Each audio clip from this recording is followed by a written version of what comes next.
Halo semuanya, Assalamualaikum warahmatullahi wabarakatuh. Selamat datang di video ini.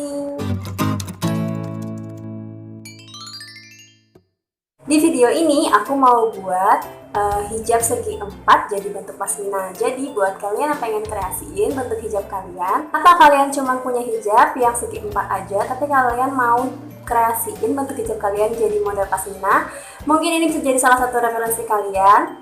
Jadi tonton terus videonya sampai habis.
Itu tadi sedikit tutorial dari aku. Semoga bermanfaat dan semoga kalian suka dengan video ini. Jangan lupa klik subscribe, like, dan komen.